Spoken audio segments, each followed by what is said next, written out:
Bueno, el examen es este viernes, ¿verdad? A las 4 de la tarde, es presencial. Recuerden que para el examen van a tener que llevar gel, ¿verdad? Y mascarilla, eso es obligatorio. El aula todavía no la han definido, ¿verdad? Yo se la voy a hacer llegar ahí por el grupo, el aula que nos va a tocar. Bueno, vamos a continuar el día de hoy con la ley de Faraday, que ya es el último tema, ¿verdad? Que estamos estudiando para esta unidad.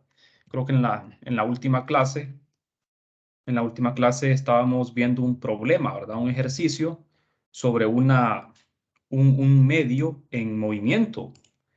Recuerden que la inducción, la corriente inducida puede generarse por un medio en movimiento o por un campo magnético variable. En este caso, tenemos una espira que está girando. A esto se le conoce como generador eléctrico. Tenemos un campo magnético constante. Entonces, la espira está girando en medio de este campo constante. Al girar, se produce una FEN inducida debido al giro de esa espira. El ángulo, vamos a ver, el ángulo phi es función del tiempo, ¿verdad? Este es el ángulo que se está moviendo la espira, y este phi sub 0 es el valor en el tiempo inicial t igual a 0. Entonces vamos a calcular la FEN inducida. Recuerden, este es el medio. Es una espira rectangular de lados A y B. La base es B y la altura es A. La espira está girando con velocidad angular constante. Como la velocidad angular es un vector, este apunta en la dirección Z, ¿verdad?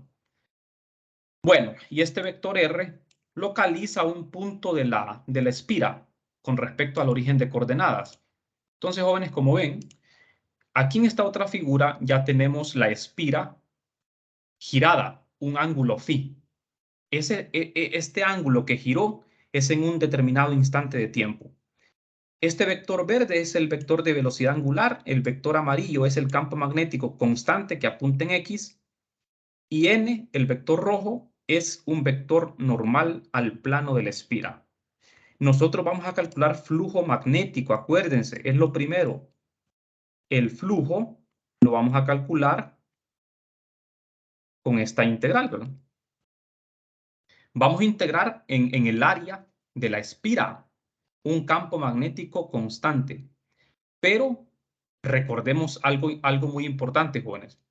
En este caso, bueno, la ley de Faraday es esto, ¿verdad? Que estoy escribiendo acá.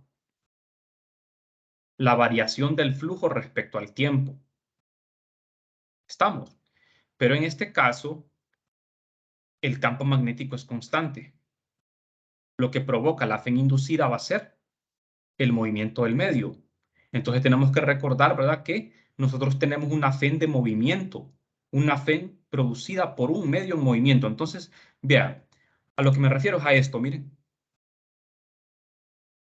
Tenemos que considerar la FEN de movimiento, esa FEN prima.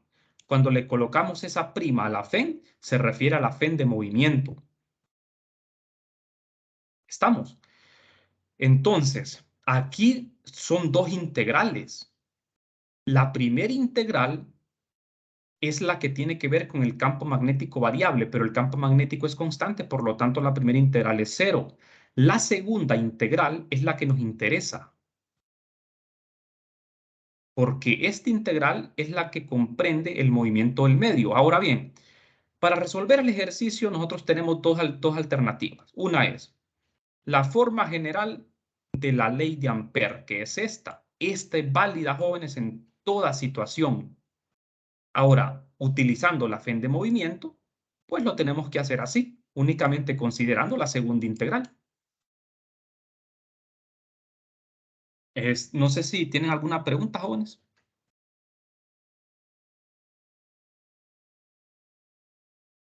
Vale. Bueno, entonces, digamos que el método fácil para hacerlo en este caso es con la FEN de movimiento, porque ahí nosotros lo que tenemos que hacer es calcular esto, miren, lo que está en el integrando, que es el campo magnético de movimiento, ese campo prima. Ese campo primado tiene que ver con la velocidad. ¿Velocidad de quién? De la espira, la velocidad del medio, pero no es una velocidad lineal, es una velocidad angular. está relacionada, recuerden, es W cruz R. Es el producto cruz. Esta velocidad que aparece aquí es el producto cruz de la velocidad angular cruz R, donde R es el vector de posición de un elemento de la espira y la velocidad angular, pues es la velocidad angular con que gira la espira. ¿Estamos? Entonces, de esa manera calculamos la Fe de movimiento. Bueno, con la forma general lo podemos resolver. La forma general, que es la primera, ¿verdad? Esta. Recuerden que esta es la ley de Faraday. Esta es la ley de Faraday, originalmente. Entonces, haciéndolo con la ley de Faraday en forma general, lo que hacemos es primero calcular el flujo magnético. Ya sabemos que este es el campo magnético constante, este es el vector de área. Entonces integramos para calcular el flujo magnético. Aquí aparece un producto punto de dos vectores, X unitario y N unitario. Como estos vectores no están en el mismo sistema, pero podemos hacer el producto punto, ¿verdad? Porque son unitarios.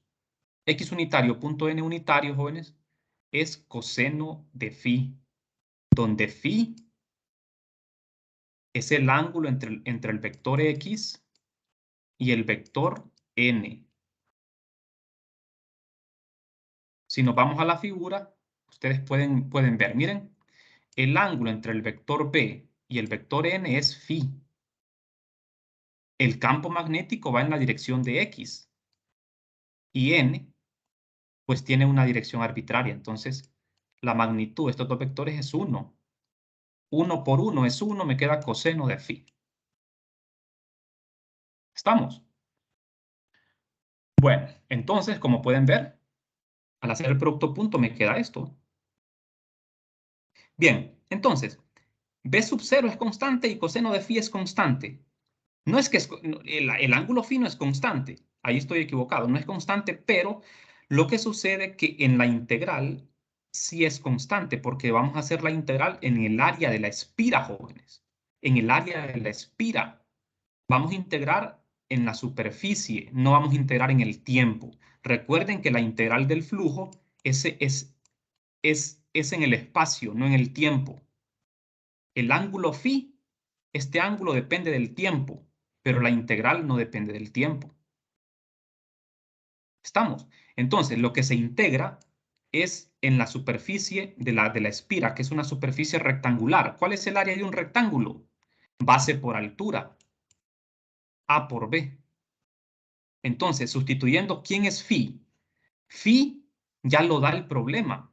Recuerden, el ángulo phi ya lo da el problema. Miren. Es W por T más phi sub 0, donde aquí aparece la variable temporal, el tiempo.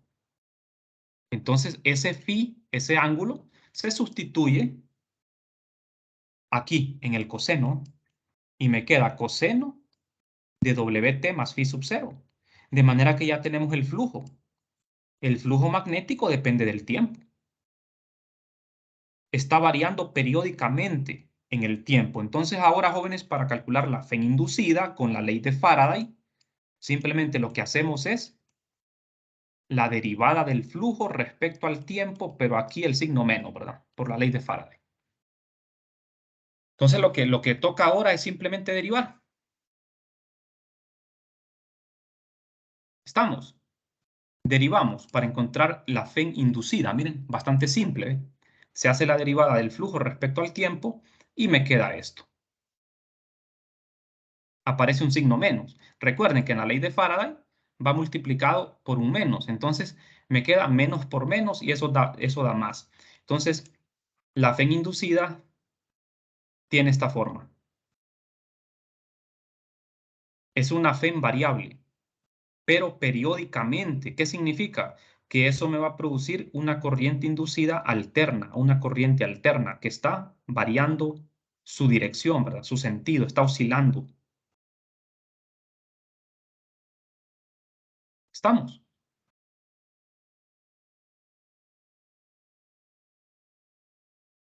Bueno, entonces como ven, jóvenes, calcular la Fe con la forma general de la ley de Faraday, que es esta, es bastante sencillo. Es bastante fácil. De manera que si nosotros lo hacemos por el otro camino, que es la fe de movimiento, este camino es mucho más complicado. Es mucho más complicado, pero ustedes lo tienen que conocer. Lo tienen que conocer porque es, bueno, hay algunos problemas en que ese va a ser el único camino. Entonces, fíjense bien, haciéndolo, bueno, antes de hacerlo por el otro método, vamos a generalizar este resultado. Si la espira cuadrada tuviese n vueltas, o sea, fuese un solenoide, como un solenoide, una bobina rectangular, entonces lo que hacemos es simplemente multiplicar el resultado final por n. Esto, jóvenes, es un generador eléctrico. Así es como se produce la electricidad en las centrales eléctricas. Este es el mecanismo, este es el principio físico. ¿Estamos? Este es el principio del generador eléctrico. Y lo que generamos es una corriente alterna, ¿verdad?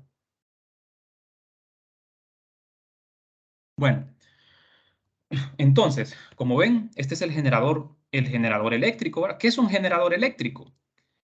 Es un sistema que transforma energía mecánica en energía eléctrica. ¿Por qué? ¿Por qué energía mecánica en eléctrica? La energía mecánica es energía de movimiento. ¿Qué es lo que se mueve? La espira. La espira es un sistema que está girando. Esa es energía mecánica. Esa energía mecánica se transforma en energía eléctrica. Un motor eléctrico es lo contrario de un generador, ¿verdad? El motor transforma energía eléctrica en energía mecánica. Por ejemplo, digamos, los molinos usan motores eléctricos, ¿verdad? Y muchos otros sistemas, ¿verdad? Que emplean motores eléctricos, lo que convierten es energía eléctrica en energía mecánica. Utilizan la energía eléctrica para mover polea, ¿verdad? Para mover sistemas mecánicos. Bueno, entonces, vamos a revisar el otro método, que es calculando la fe de movimiento. Aquí lo que tenemos que hacer es más complicado, porque tenemos que calcular la velocidad con que está girando la espira. Tenemos que realizar el producto cruz para encontrar el campo eléctrico. ¿Quién es este campo eléctrico? Es el campo eléctrico que se produce en la espira. Recuerden que para generar una corriente tiene que haber un campo eléctrico. La corriente que se produce en la espira es debido a la aparición de un campo eléctrico en la espira. ¿Estamos? Entonces, lo primero es plantear el vector de velocidad angular, W, que va en la dirección de Z.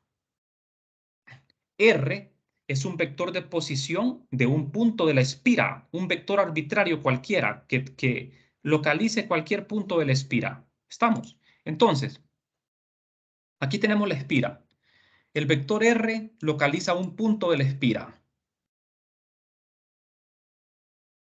desde el origen de coordenadas. Entonces, jóvenes, vamos a ver. Queremos calcular el campo eléctrico de movimiento.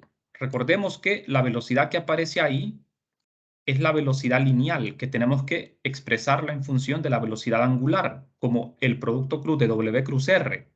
Y el campo magnético es constante, va en X positivo. Entonces, ese producto cruz me queda como B cruz, el campo magnético, la velocidad de W cruz R. Esto lo podemos escribir al revés también y multiplicamos por un menos, por la regla de producto cruz, ¿verdad? Esto que estamos haciendo aquí, de escribirlo hacia el revés, es con el propósito de aplicar una identidad vectorial, con el propósito de aplicar esta identidad vectorial. ¿Ve? Esto es una identidad. Entonces, jóvenes, vamos a ver. En esta identidad vectorial, este segundo término desaparece, es cero. ¿Por qué? B, el campo magnético, punto W, se anula por definición de producto punto. ¿Por qué razón? Porque el campo magnético va en la dirección de X unitario y el vector de velocidad angular va en la dirección de Z. X.Z es 0. Entonces el segundo término desaparece, solo me queda este primer término. ¿Ve? Ajá. Y en este primer término, aquí tenemos un producto punto B punto R multiplicado por W. Esto lo podemos expresar así, ¿verdad? Porque esto es conmutativo, es un producto normal. Entonces, jóvenes, ¿quién es B? El campo magnético es B sub 0 en la dirección de X. ¿Quién es R? Es esto. Recuerden que R es un vector en cartesianas. Porque la espira es rectangular, podemos usar cartesianas. Al hacer este producto interno, X punto X queda X. X por B sub 0. Entonces, jóvenes, el producto cruz, la velocidad, cruz el campo magnético queda menos B sub 0 por X por W. ¿Quién es W? El vector de velocidad angular. Es W en la dirección Z. Y ya tenemos el producto cruz, que eso es el campo eléctrico de movimiento. ¿Estamos?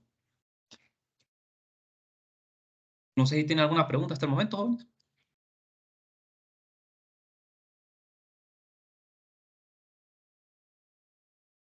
No les. Bueno, entonces vamos a seguir. Vamos a ver. Ahora integramos sobre toda la espira de los cuatro lados. Los lados horizontales no contribuyen, solo los verticales. Ya vamos a ver por qué razón. Vamos a ver. Aquí vamos a plantear lo siguiente. Un XUL y un XUR son las coordenadas de X, de los lados izquierdo y derecho respectivamente. O sea, fíjense bien, esta es la fe de movimiento. Ya tenemos el producto cruz B, que es esto. Y DDS va a ser un DDZ en la dirección de Z positivo. Vamos a ver. Fíjense aquí tenemos la figura. Miren la espira. Este es el vector R que localiza uno de los lados verticales de la espira. La espira tiene cuatro lados. El lado 1, 2, 2, 3, 3, 4 y 4, 1. ¿Estamos? Entonces, tenemos que integrar los cuatro lados de la espira, jóvenes. De 1 a 2, de 2 a 3, 3 a 4 y 4 a 1. Comenzamos en 1, terminamos en 1.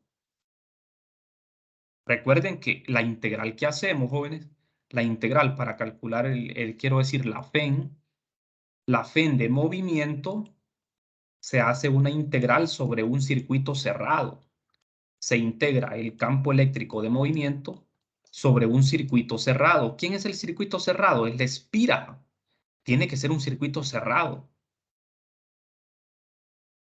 ¿Estamos? Por eso integramos sobre los cuatro lados del rectángulo. Entonces, como ven, los lados horizontales 2, 3 y 4, 1 desaparecen. ¿Por qué desaparecen? Por el producto punto E punto D de S. Porque fíjense bien, el campo eléctrico va en la dirección de Z. Este es el campo eléctrico, miren. Va en la dirección de Z. Y el DDS, para los lados horizontales, jóvenes, de la espira, vamos a ver, fíjense en el recorrido de la espira. Los lados verticales apuntan en la dirección de Z y los lados horizontales en la dirección de Y o X, no importa, Y o X. Entonces, al hacer el producto punto Z.X o Z.Y, desaparece. Solo los lados verticales de la espira no van a desaparecer por el producto punto con el DDS. ¿Estamos de acuerdo?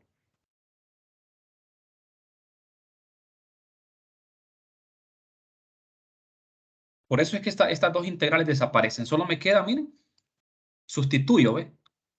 El producto cruz, el campo prima, punto de Z, miren.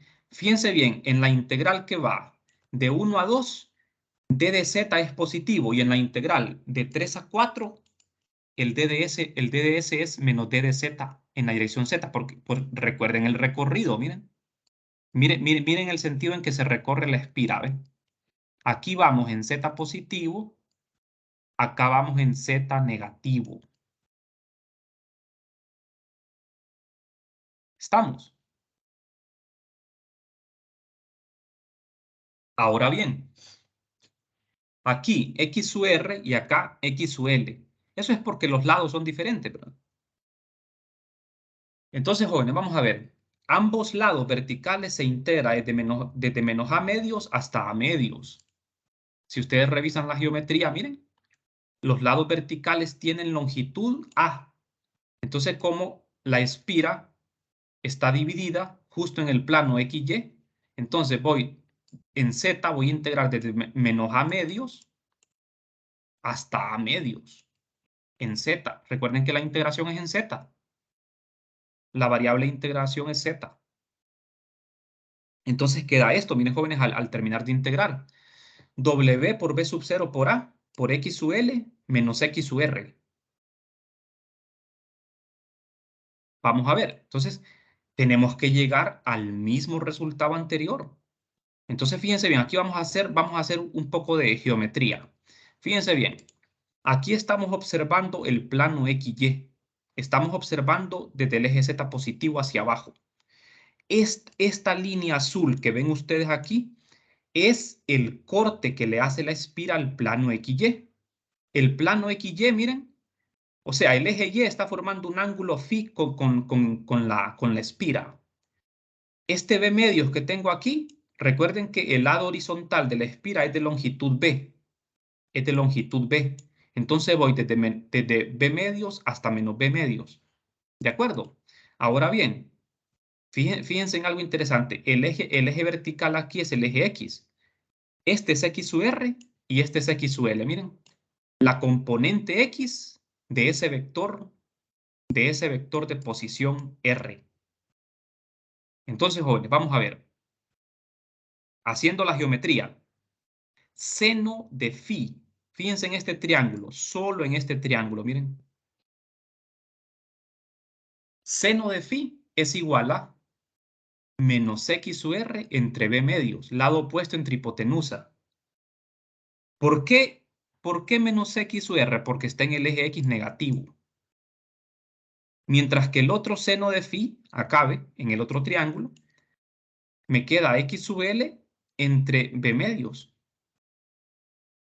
Pero esta vez positivo, miren. X sub L es positivo. Entonces, X sub R y X sub L los podemos sustituir en la expresión anterior. Los podemos sustituir acá, miren. No sé si esto queda claro, jóvenes.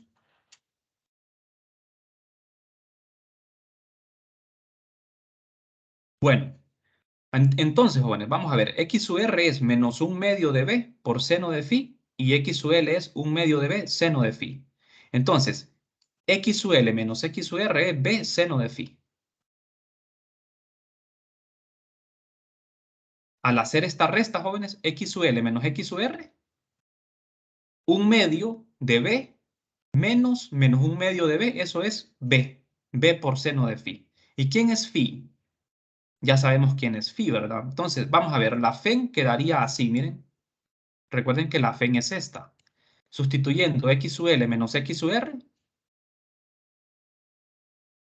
me queda W por B sub 0 por A por B por seno de phi. ¿Y quién es phi? Es W por T más phi sub 0. Sustituyendo esto, jóvenes, llegamos a esto. Es exactamente el mismo resultado. Yo sé que este método quizá les parece difícil. Aquí nos complicamos la vida, ¿verdad? Pero es bueno que ustedes sepan manejar todos los métodos. Para este problema, este método no era apropiado. El método apropiado era el anterior. Era el anterior. Miren. Porque fue un cálculo bien fácil. Pero hay ejercicios donde es más fácil usar la fen de movimiento, o sea, usar este método que acabamos de emplear. Hay varios ejercicios donde es más fácil. Para este problema no era el indicado. ¿Estamos? No sé si tienen alguna pregunta, jóvenes. Por los momentos no, Luis. Bueno, entonces vamos a ver. Voy a hacer otro tipo de ejercicios mejor. Creo que esto ya lo vamos a dejar por aquí. Vamos a revisar problemas de la guía. Vamos a ver. Hasta el momento lo que hemos visto son medios en movimiento y campo magnético variable. Entonces revisemos. Vamos a ver este problema de la guía que yo compartí a ustedes, ¿verdad? Por el campus. Tenemos una región, en una región con una inductancia magnética. Vamos a ver, por esta creo que, es que no hemos visto, con ustedes no hemos visto inductancia, bajones. No sé si me equivoco. Es que para resolver estos problemas necesitamos el concepto de inductancia. No sé si ya vimos ese tema. No, ¿verdad? No. No, Lick. Bueno, entonces, bueno, vamos a revisar el tema de inductancia, entonces. Vamos a ver inductancia. Sí, antes de pasar a resolver ejercicio, mejor. Fíjense, esto es siempre capítulo 17, es el mismo.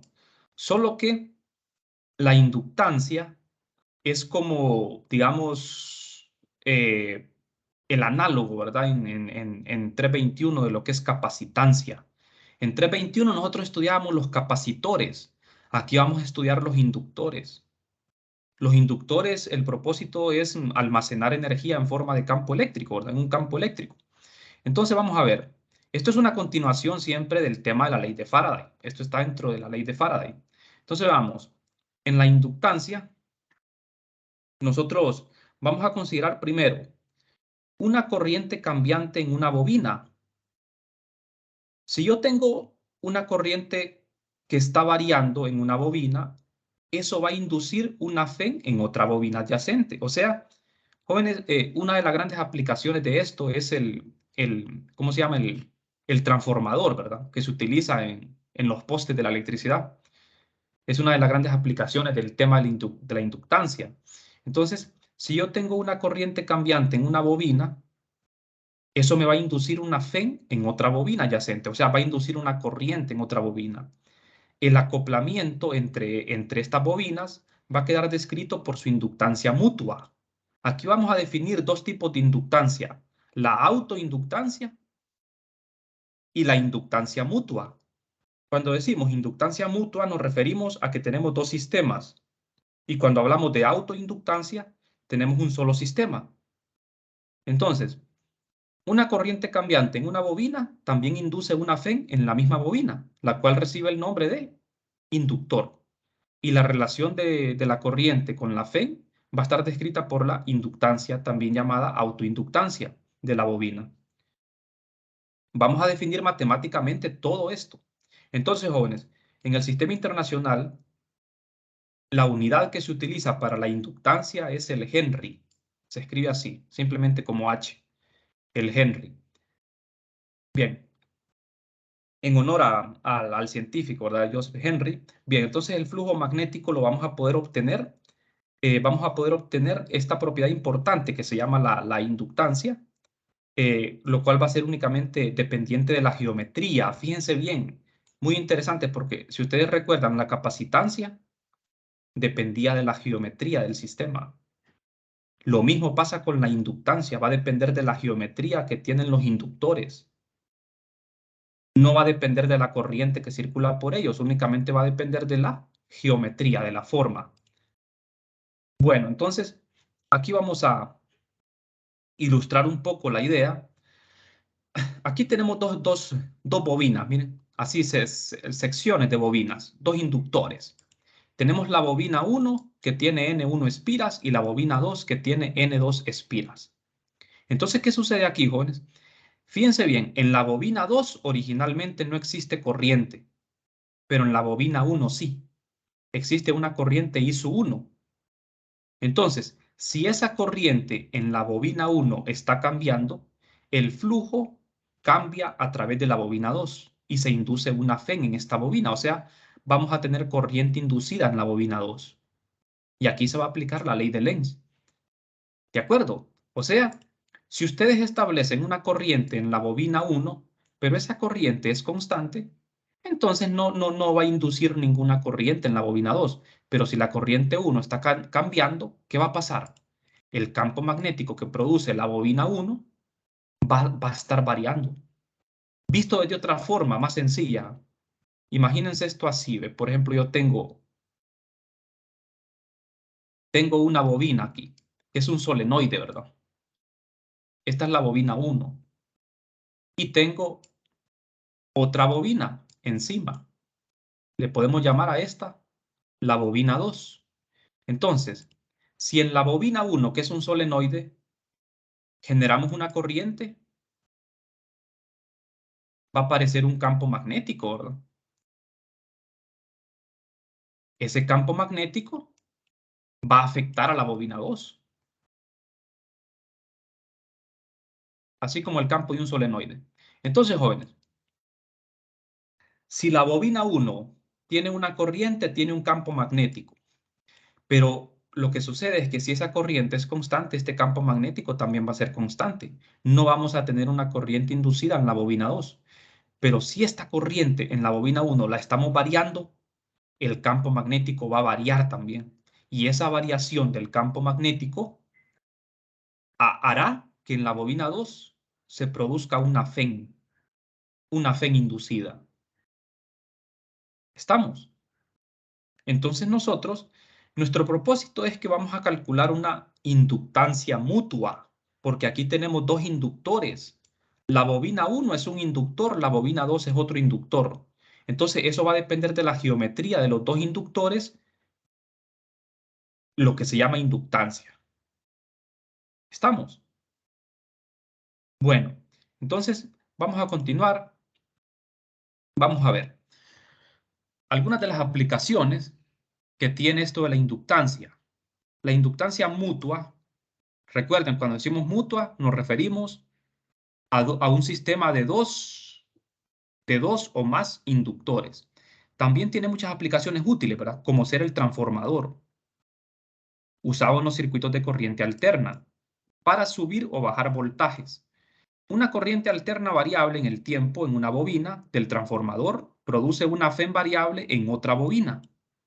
El valor de M es la inductancia mutua. Así le vamos a denominar a M, inductancia mutua, que va a depender de la forma que tienen las bobinas. Bueno, entonces, el valor de M va a depender de la geometría de las bobinas. Determina la amplitud de la FEN inducida en la segunda bobina, ¿verdad? Y por lo tanto la amplitud del voltaje de salida. Bueno, ustedes, ¿verdad? Que estudian ingeniería eléctrica van a estudiar esto en más a profundidad, ¿verdad? En otras clases. ¿Cuál es el principio del transformador eléctrico? Nosotros aquí lo vamos a ver desde un punto de vista más teórico, ¿verdad? Entonces, como ven, esta es una de las grandes aplicaciones de este fenómeno en la ingeniería, ¿verdad?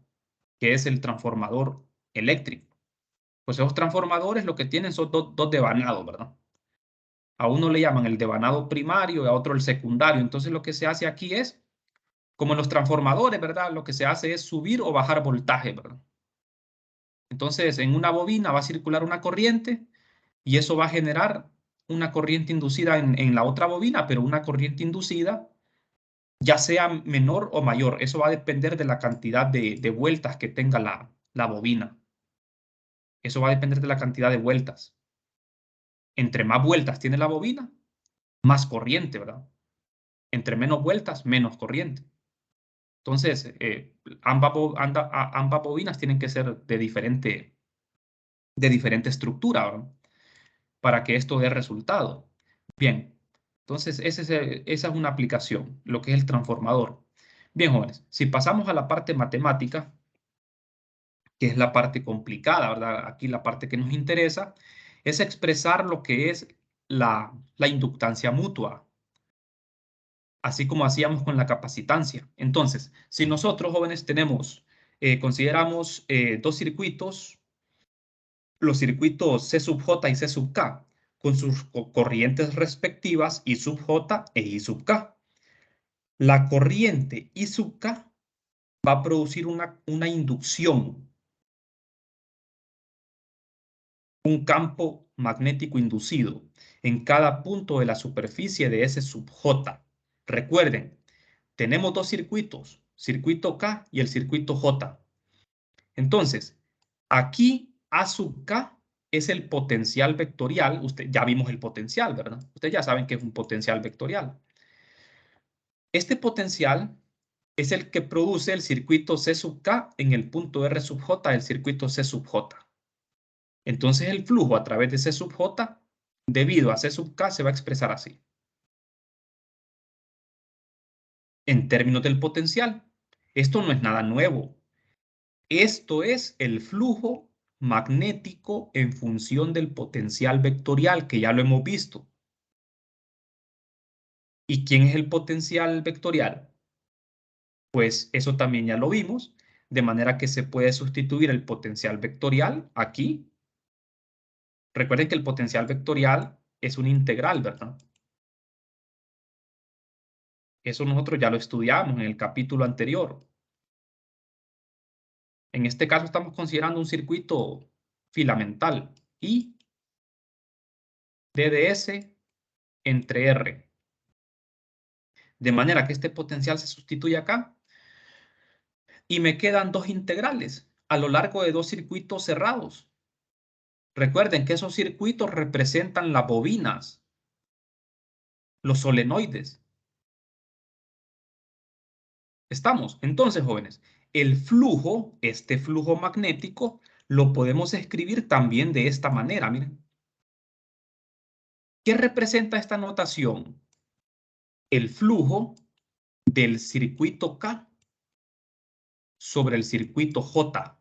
El flujo que produce el circuito K en el circuito J. ¿Estamos? Aquí M, jóvenes, esta M mayúscula es lo que se conoce como inductancia mutua. Y I sub K es esta corriente, miren. De manera que se multiplica la corriente I sub K del circuito K por la inductancia mutua, que es M. M quedaría definido como esas integrales. O sea, fíjense, aquí tenemos una figura, miren. Tenemos los dos circuitos, fíjense. Aquí estamos generalizando esto. Nos estamos abstrayendo de la realidad, ¿verdad? Un poco. Aquí tengo dos circuitos, el circuito K, el circuito J, que son circuitos arbitrarios, que tienen una forma, no tienen una forma específica. Tenemos un origen de coordenadas, miren, a partir del cual localizamos dos segmentos de los dos circuitos. Y este vector es la distancia entre esos dos segmentos. Miren, el vector R sub JK. Entonces, jóvenes, aquí la idea es, recuerden que estoy calculando el flujo que produce el circuito K sobre el circuito J. O sea, ¿quién es el circuito K? Es este. Este circuito K tiene una corriente I sub K. Esa corriente I sub K genera un flujo, un campo magnético. Ese campo magnético va a afectar al circuito J, que es este. Esa variación de este campo magnético es lo que va a producir esta corriente I sub J. Aquí se supone, jóvenes, que los dos circuitos están estacionarios, están fijos en el espacio. Los circuitos no se pueden mover, están fijos.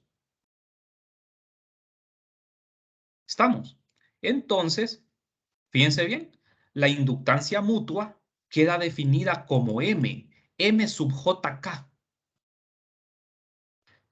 Porque es la inductancia que tiene el sistema de los dos circuitos. Y si ustedes se fijan bien en la integral depende solo de la geometría. Aquí no aparece corriente, miren, en esta M. DDS son elementos de línea, dependen de las coordenadas espaciales, de la geometría. Y R también depende de la geometría, coordenadas espaciales. O sea que todo esto depende de la pura geometría, de la pura forma que tienen los sistemas. ¿Estamos? Entonces, jóvenes, aquí M sub JK es lo que se conoce como inductancia mutua de los circuitos J y el circuito K. Entonces, fíjense bien, aquí hay una simetría. Eso significa que yo puedo poner el flujo de J sobre K o al revés, el flujo de K sobre J. Es lo mismo. Es lo mismo. Como ven, flujo del circuito K sobre debido a la corriente J. Y la segunda es el flujo sobre el circuito J debido a la corriente I sub K. Fíjense lo interesante, fíjense en M, en la inductancia. Esa inductancia cumple esta propiedad, miren, es simétrica. Es lo mismo poner MKJ y es igual a MJK.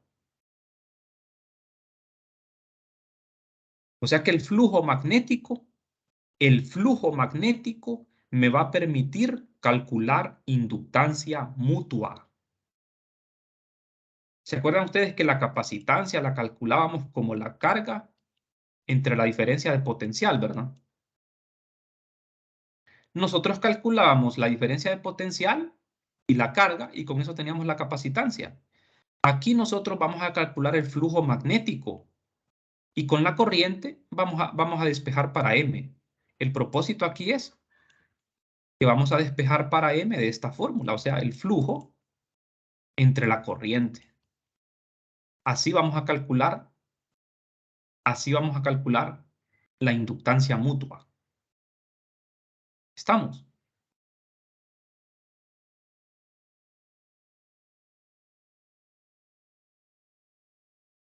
Recuerden que los inductores, al igual que los capacitores, son de gran importancia en los circuitos, ¿verdad? Son muy importantes en los circuitos, porque tanto los capacitores como los inductores sirven para almacenar energía en forma de campo.